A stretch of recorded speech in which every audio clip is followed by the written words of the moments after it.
John Lee, how's it going? Oh, great. Thanks. So I'm super interested in your work, specifically your work as it pertains to different ethnicities that are marginalized in Japan.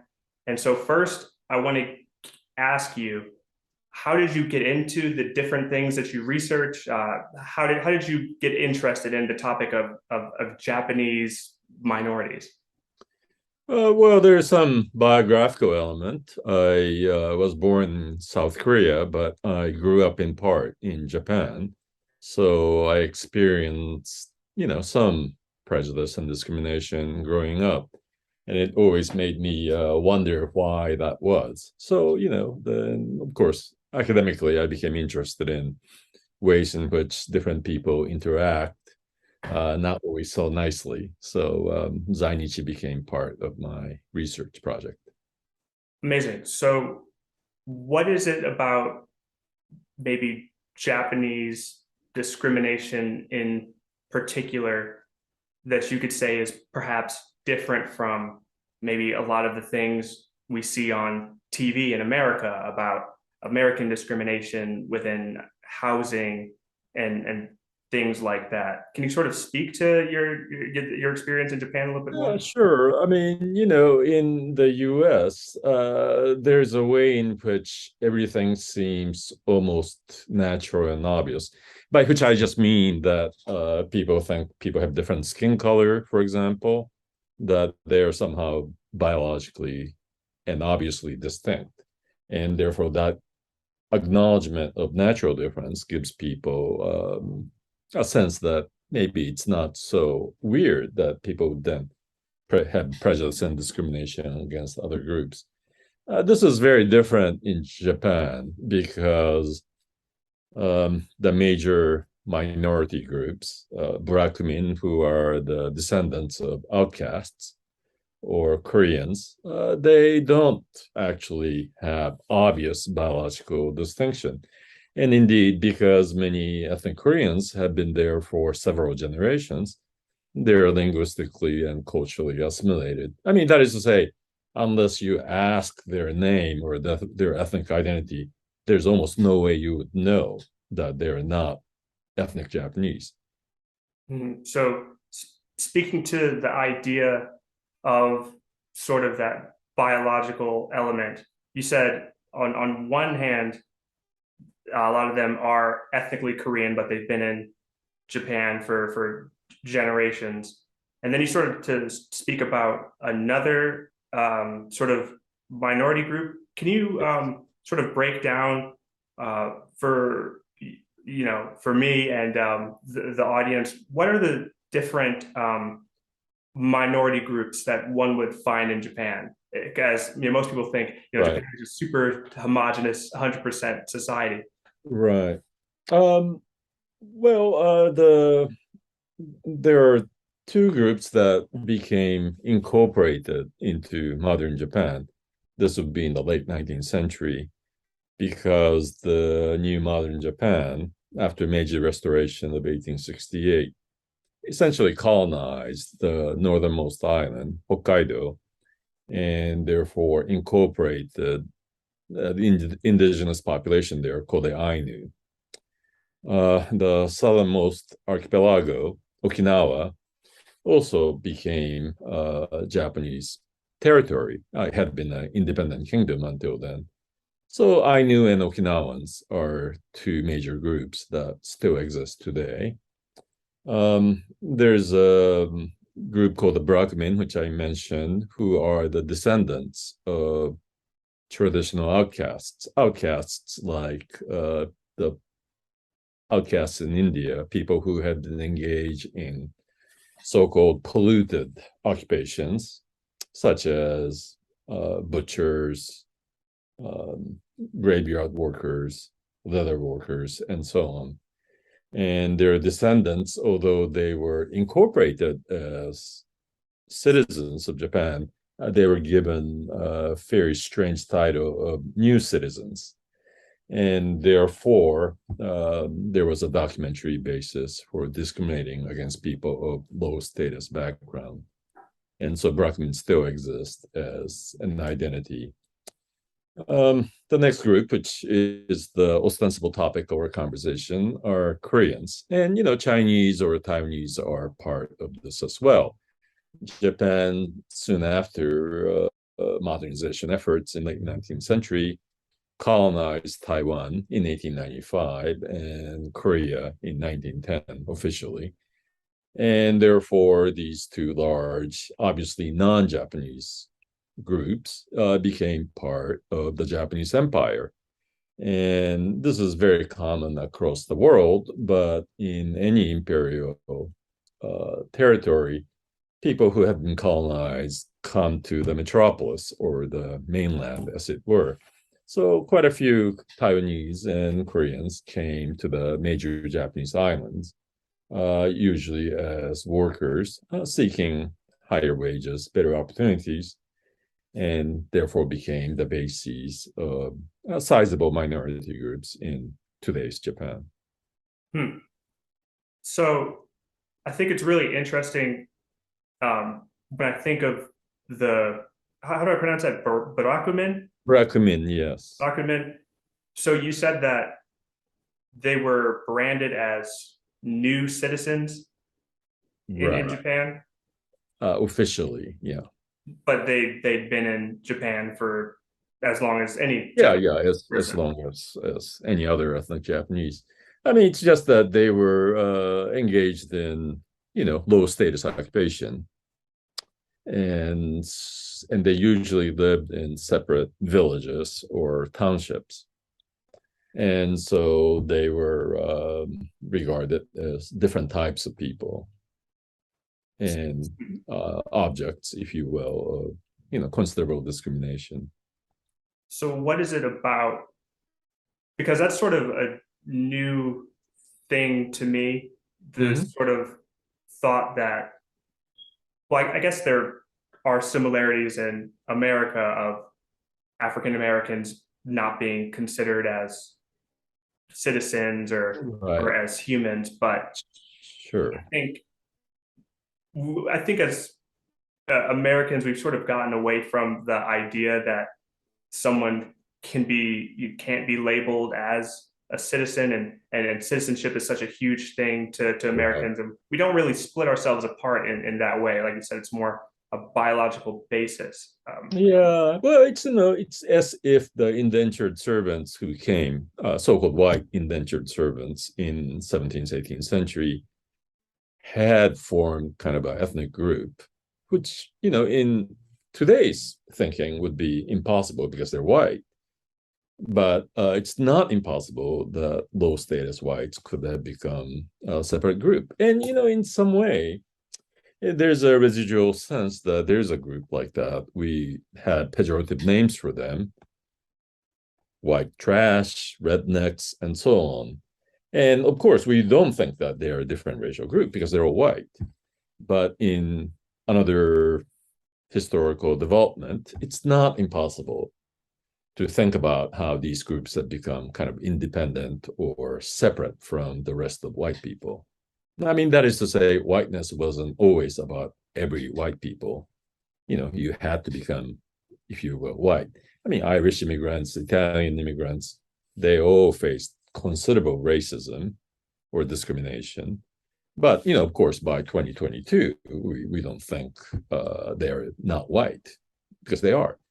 I mean, Jews would be another group, right? There was and continues to be anti-Semitism, but there's a sense in which we all think today in America that they're all white.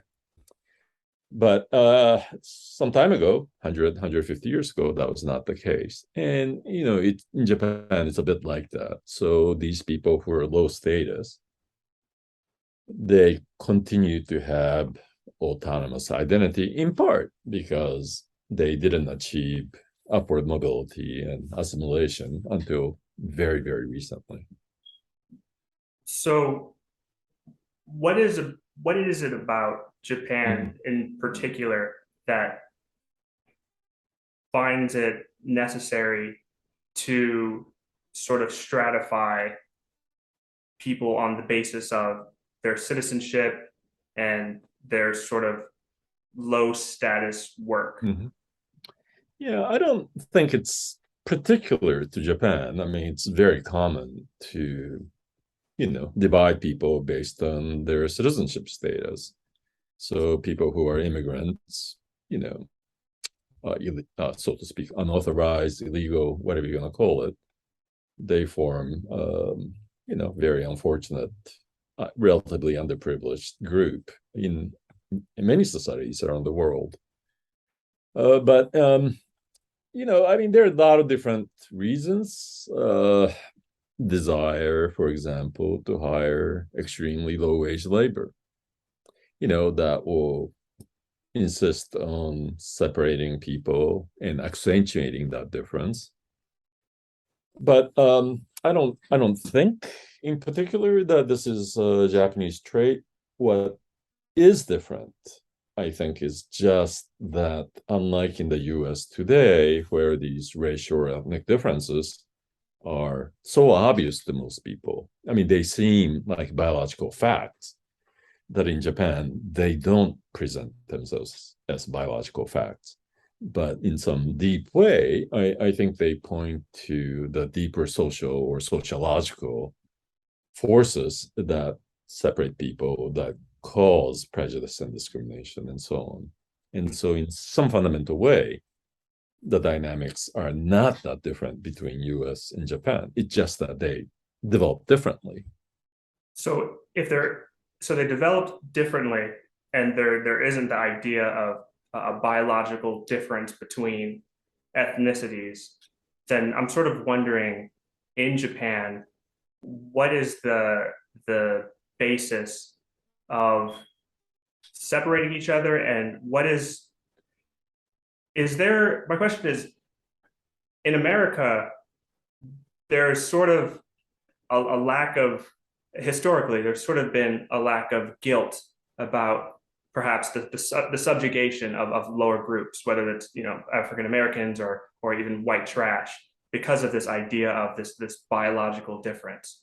And so, as there is, I'm sure, plenty of discrimination in Japan towards these lower groups, is there a sort of guilt on the side of maybe the sort of higher Japanese population that consider themselves real Japanese towards maybe the discrimination that the Barakumen and the Zainichi might face?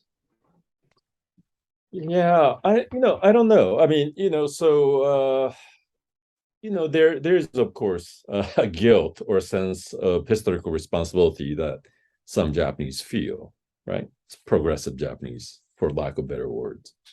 But I would say that what's more interesting about Japan is the way in which many people, even college educated people, believe that there are no ethnic minorities in Japan, or that if there are, it's so small to be negligible.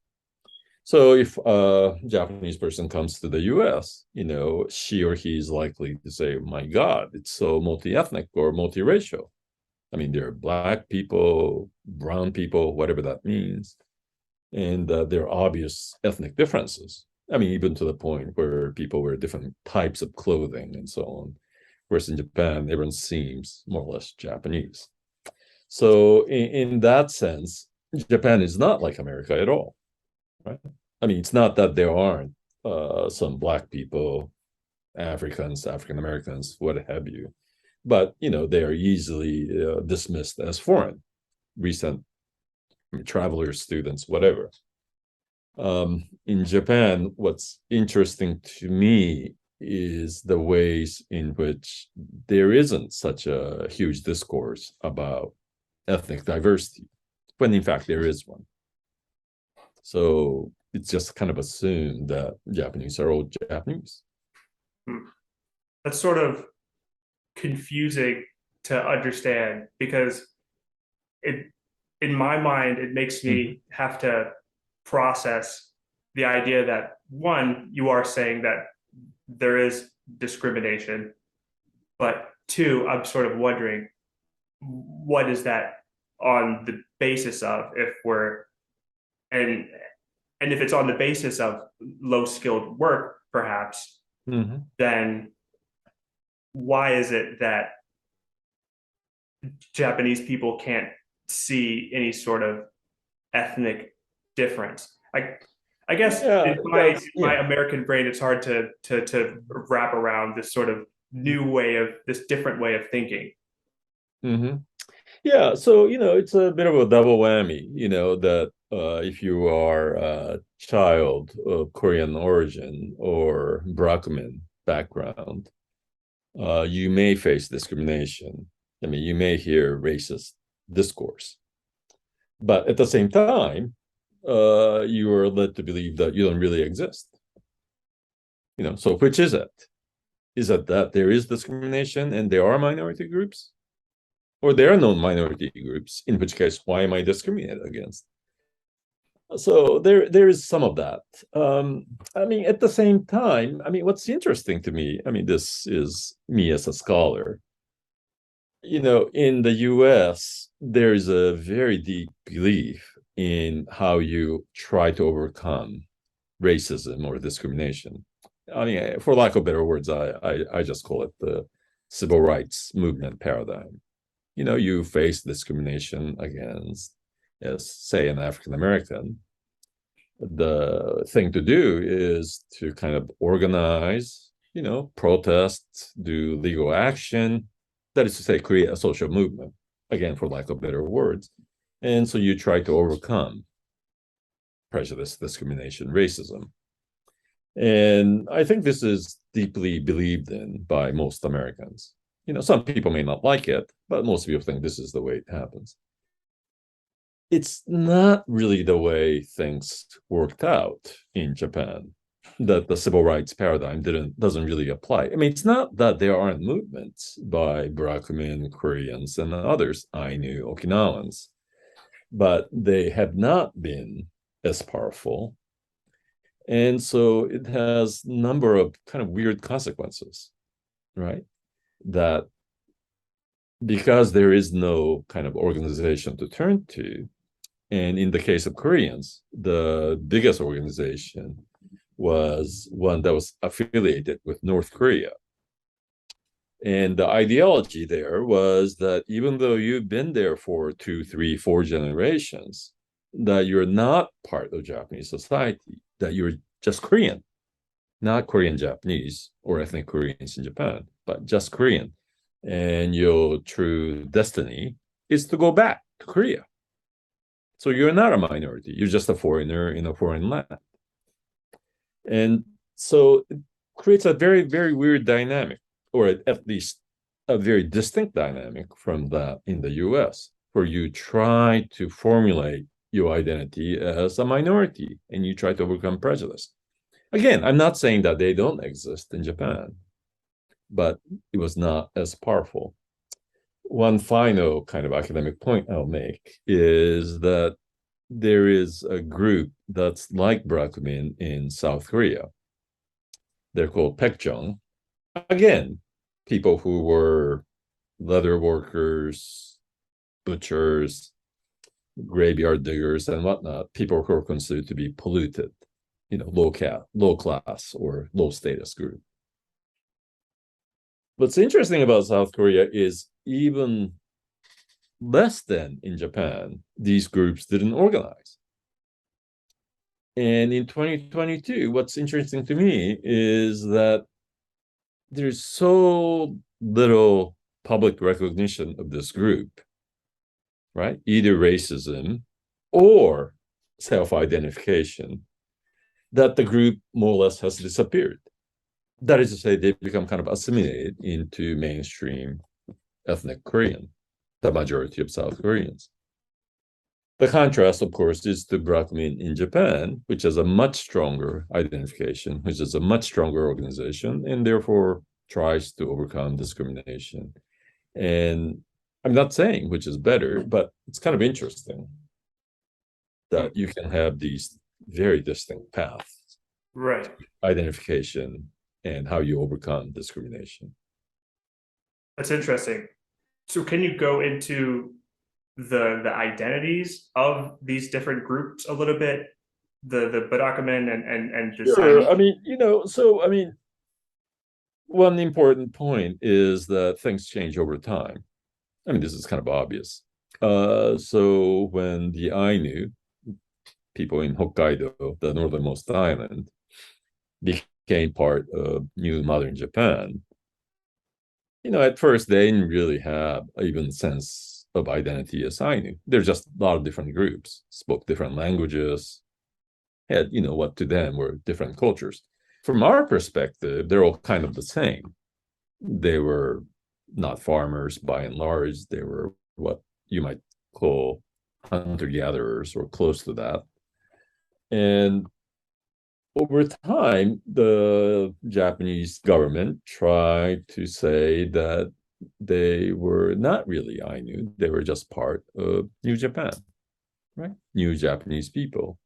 And so, like Native Americans in the US, who for a while were believed to be a dying breed, dying race, they were kind of dying out, either physically or that they become Americans, mainstream Americans.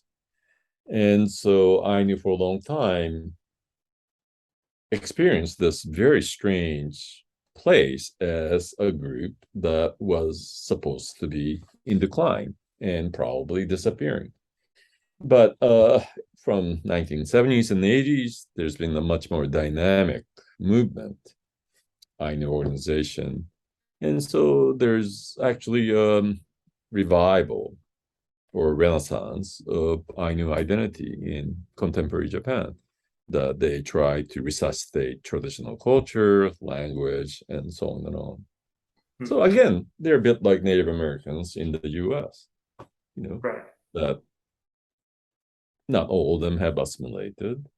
Some of them try very strongly to revive or at least sustain the culture that they believe that they have been handed down from their ancestors and so on. Right. So the Ainu, you talked a little bit about how there's sort of the similarities, that a lot of these groups may have their own movements, their own organization. Definitely in comparison to the sort of South Korean group you're talking about. How are these movements of organization for perhaps better rights? How are these movements met among the majority Japanese population? Is it met with sort of I think they're met. Yeah, no, it's interesting. I mean, so it's sometimes believed that there's a strong strain of racism in Japan. I'm not actually really sure if that's true. I mean, in the sense that I think most people are just kind of blissfully unaware. They've heard about Ainu, usually, but they didn't really realize there are actually people living as Ainu. Or they've heard, then a lot of people know that they're Koreans in Japan, but they don't really realize the history of this group or kind of the social science of this group. I mean, in the sense that Japanese are very well educated people by and large, but most people are kind of ignorant about even the simple fact that Japan had colonized Korea for 35 years. And that the reason that there are these immigrants and their descendants have a lot to do with Japanese colonialism. Right. So, and, when people hear it, they're often surprised. And they're surprised that there are these Koreans who've been here for 3, 4 generations. I mean, there are these newcomers, people who came from South Korea in the last 20, 30 years as students, workers, whatever. But they're surprised to realize that they're these culturally or linguistically assimilated Koreans in Japan. right? I mean, in part because, as I mentioned, they didn't really organize themselves as a civil rights group, a la African Americans in the US, but rather either they thought they were going back to Korea or they kind of tried to pass pass as ordinary Japanese.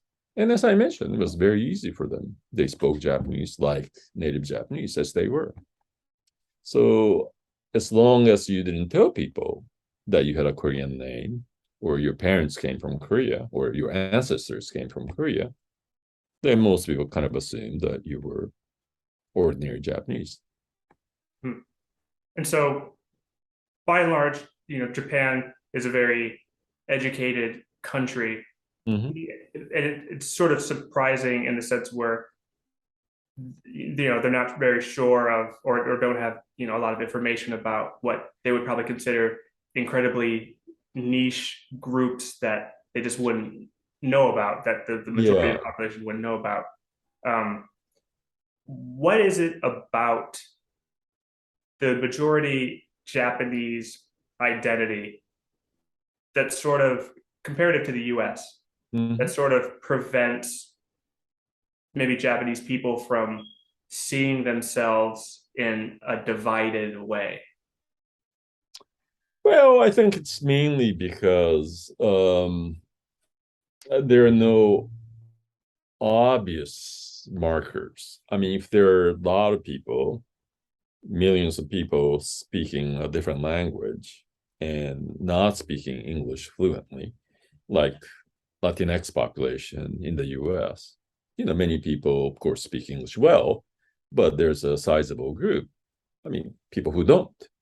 And they're not, if you will, assimilated Americans in that sense. That kind of group doesn't really exist in Japan. I mean, in part because Koreans and these Taiwanese people have been there for 3, 4 generations. They've been there for 100 years. So they speak fluently. They act Japanese. They went to public schools usually. So they don't look different. So it's partially that.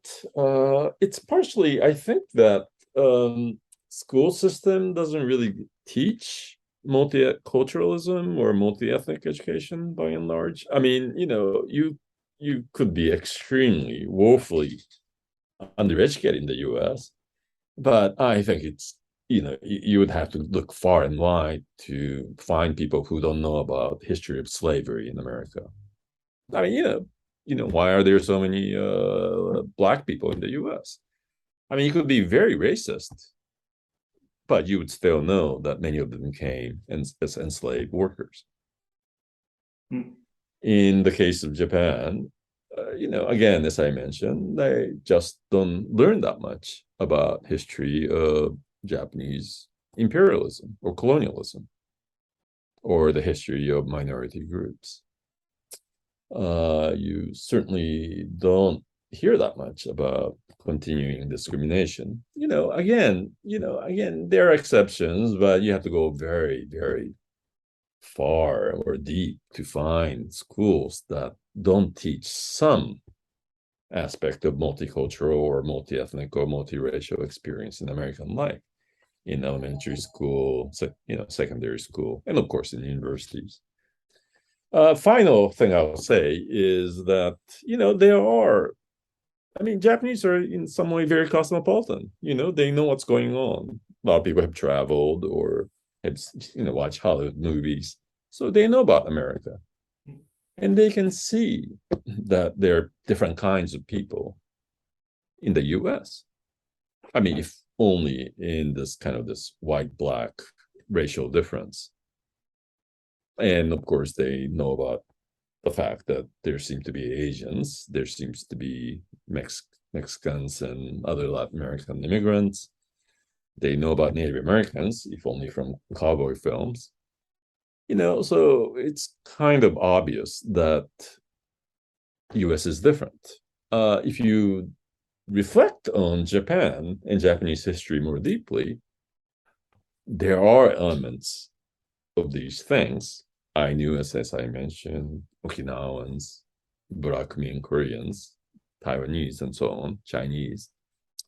But it's not something that hits them in the face.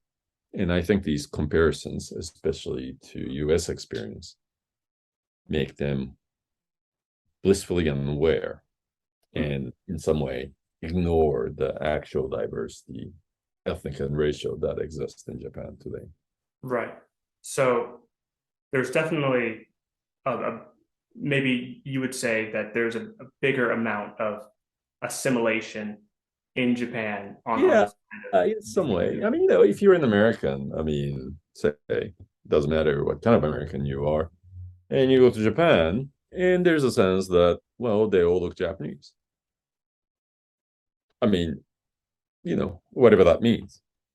But it's in part, of course, that people have no idea what Ainu look like, or Okinawans, or Koreans, or Chinese, you know, unless you ask. But why would you ask? of. They look But Japanese. if we're specifically talking about Zainichi, the Mm-hmm. Korean, minority Mm-hmm. that's been in Japan for Right. generations, and they've done, a good job assimilating. Mm-hmm. Are there any remnants of their sort of Korean identity that stick around? And does that affect does that affect the difference in maybe professions that they have in terms of Sure. comparison with the Japanese, or sort of outcomes for these people? Is there any remnant? Yes, yeah, that's a great question. So until around 1985, when Japan began to sign these international accords against discrimination and so on, there was a great deal of official and unofficial discrimination against non-Japanese people. And they were usually articulated as citizenship things. So a Zainichi person, if he or she naturalized and became a Japanese citizen, then he or she could become a teacher in a public school, public official, and even an employee in a large private corporation. But if you didn't, then there was some possibility of not hiring them.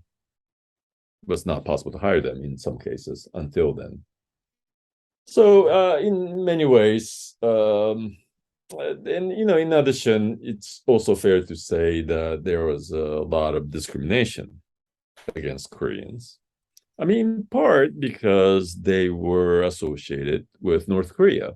As I mentioned, the largest ethnic organization was affiliated with North Korea. And, there was a great deal of anti-communism, also anti-Korean feelings, because many of them were involved either in leftist movement or in kind of mafia-like activities.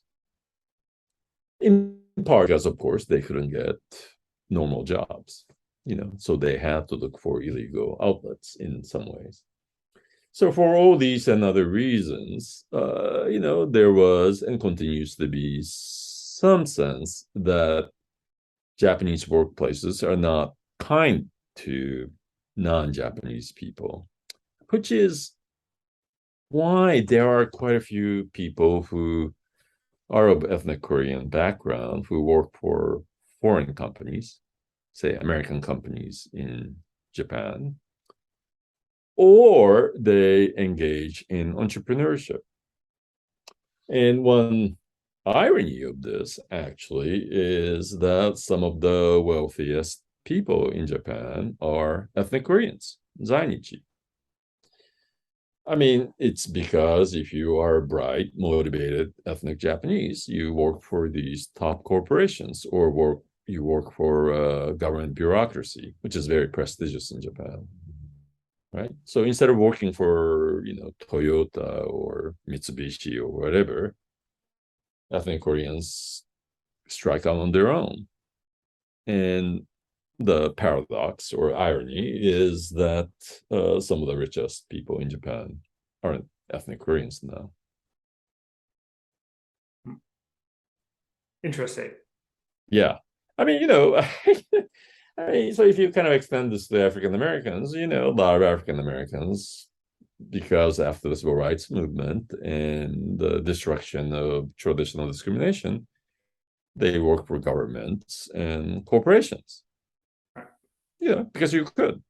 But the paradox, again, or irony, is that Maybe they didn't have to become entrepreneurs. If there was more racism, So you see there it would be a lot more entrepreneurs. maybe see it as a positive thing. Yeah, I mean, it's kind of weird, but so I mean, not. I mean, I'm I'm obviously not against civil rights movement and it's their victories, but that's one of the weird thing about how discrimination sometimes works. Right. That's definitely super interesting that the Zainichi people, because of a sort of reluctance on the side of workplaces, traditionally super Japanese Yeah, places to hire them, they sort of had to strike out on their own and right. been maybe more So successful as a yeah, result so of now them become doctors and lawyers, and again, professionals, high-paying jobs, prestigious, but in part because they didn't think that they would do well in large corporations or government. Is that something that you see? Has it been changing over time? Do you believe that maybe the corporate uh, racism against Zainichi is going down, and maybe more Zainichi people now, in comparison to the past, are now getting the opportunity to work at Japanese companies? Is that something you see in your Yeah. research? Well, I mean, so as I mentioned, it's not even that racism is so intense, but there's kind of a generational memory, taught by parents. I mean, it's not taught in school really about the potential for, reemergence of racist past. So among people who are relatively well off, there's a great deal of interest in sending them to international school, learn English. So, you could work for a foreign company. You could just go to America if you need to, rather than kind of having your stake in Japan, Right. even though they've been there for 3, 4 generations. Hmm. So it's not, again, I want to emphasize, it's not even that they experience that much racism today, but there is a memory, if you will, kind of instilled by parents and the community that make them, if you will, look for safety escapes. A cultural memory. Yeah, So, and that's sort of interesting when I think of the histories of different ethnicities. I think if we're going back to yeah, yeah, African yeah. Americans, a lot of you know uh, cultural memory related things I think still persist with African Americans today that Right. are from hundreds of years ago when those sort of cultural things were first instilled, and they sort of persist today, even though perhaps Yeah. the danger might not be there. Mhm. Yeah, I mean, I mean, this is not a podcast for this, but it's kind of interesting, because there were people like Marcus Garvey, obviously. There were people who talked about going back to Africa, but, never really kind of stuck. And in many ways, African Americans are Americans, and I mean, I don't mean in any pejorative way. They dug themselves in. They are American, and it's hard for them, by and large, as far as I know, to see it any other way. Zainichi people aren't quite there. They don't really think that they're really Japanese, and so it's one of the reasons they look for escape hatches, and not really to South Korea, even to the U.S., Canada, wherever. Well, I think the comparison between different ethnicities, Mm-hmm. in particular African Americans, is definitely an important part of this podcast, just to Yeah, give people a better understanding of the being able to compare different sort of disaffected quote unquote classes in different countries to sort of compare and contrast those. And I definitely think it's interesting when thinking about the perceived Americanness of Yeah. African Americans. Hmm. That's something that I've never really thought about, but I think if you asked a group of Black people, what do they see themselves as? I would think maybe a lot of these people, me included, would begrudgingly, very begrudgingly, say that they're American. Maybe Hmm. their identity might be tied to, in some ways, to maybe Islam or Hmm. Right. maybe some roots Right. to Africa. But I do think it's interesting that deep down, culturally, a lot of American aspects of culture remain within the Hmm. African American community. So in a lot of ways, I do agree with you. And I think it Hmm. is some interesting to think about. And Hmm. it's sort of also interesting that the Zainichi do not think of themselves as Japanese at all. That's something that's really Yeah. interesting as well. Well, so in especially in the 60s and 70s, during time of great political ferment, and in part inspired by Martin Luther King Jr., Malcolm X, and so on, some Zainichi really began to think of themselves as that they were like Black people, not just African Americans, but Blacks elsewhere. So they would read, Frantz Fanon and so on. But in retrospect, what strikes me is that they had kind of a different or misleading ethno-racial analogy, that they were actually ended up being more like Jews, much more kind of cosmopolitan in outlook. And so it's one of the many interesting things to me about Zainichi people, that you know they're always trying to figure out who they are, and there's always this kind of Du Boisian double consciousness, am I Korean, am I Japanese?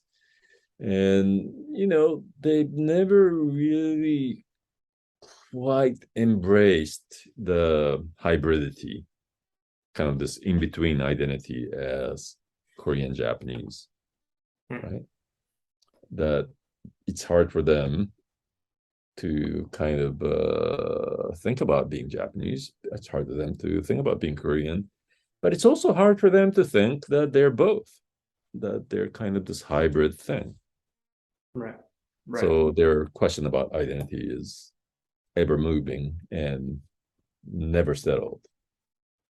I think it's incredibly interesting to think about the way that American media has shaped so many countries. Yes. And growing up, Mm-hmm. I grew up in Baltimore. Mm-hmm. I just considered myself an American. That's something Mm-hmm. that you don't really think about. I spent in college, I got a chance to go to Japan for a week Oh, because great. I got a sort of grant Mm-hmm. to try to Mm-hmm. make a documentary out Mm-hmm. there. And I was incredibly surprised. I was in Tokyo, uh, close to Shibuya. Mm-hmm. I was incredibly surprised to go to a ramen store, a ramen restaurant, Mm-hmm. to sit down, get ramen, start eating, and to Mm-hmm. hear American rap playing over the speakers all the way in Mm-hmm. Tokyo, to hear Mm-hmm. Drake and Future, Jumpman, Yes, Jumpman, right. Jumpman Uh-huh. playing. It Yeah. just it doesn't it the pervasiveness of American media is Yeah. incredibly interesting, and particularly as you said, Mm-hmm. the how I just had no idea how big Martin Luther King, for example's impact was. I didn't really know that his impact reverberated even out Yeah. to Japan Yeah. like Sure. Of course. Yeah. He never had the detractors in Japan that he did in the US. So so I think it's really interesting to think about sort of the ways that different ethnicities in different countries using American media will sort of tie themselves perhaps to one aspect of the cultures that you get from American media. From American media, you get right. whiteness and you get Yeah. blackness. And Yeah. it's interesting that some people in these different countries very far away, they cling to the blackness, and some ostensibly some cling to the whiteness. That's just something that I had to get off my chest. That's very interesting. Yeah, yeah, yeah. I mean, it's beyond this popular media. I mean, it's true in the academic world, which I inhabit. That I mean, fundamentally, I think the impact of U.S. academia is so strong. It's hard for people to go beyond the black-white paradigm, kind of the racial paradigm. And, in part because that is the case, I think this is what makes people in Japan, find it hard to really think about their situation because it's not like the US. The differences don't seem as obvious as black and white. And so, in this case, it's kind of a negative impact, I think, of American academic, you know, studies on race, ethnicity, and nation, and so on. But yeah, the impact of US is very pervasive, as you say. Right. I'll sort of maybe leave you with one more question. Sure. Do you believe that, because a lot of people believe that, America's dominance is fading, China's, for example, is rising. Do you think the dominance of American cultural signifiers and their sort of hold on the minds of people in these faraway countries, do you think that's something that is dissipating? It's something that will dissipate soon in the future? Well, I mean, not anytime soon, I think. I mean, I don't really sense anyone really trying to be Chinese. No one's listening to C-pop, Chinese pop music. Doesn't really exist as such. No one is going to watch Chinese movies, particularly, except these art movies. I mean, is there anything about China that that people really admire beyond the long history and the great cultural tradition that's associated with China now? Not now, not yet. I mean, it may come. So the American cultural dominance will last Yeah, it's for a pretty while. powerful. Yes, I would guess it would take some time. Certainly in Japan, All right, right? great. America Well, is admired in the way that China isn't. John Lee, thank you so much for talking to me. I think All I've right. learned Thanks for having a me, lot and about good all luck these with your different. work. Thank you so much.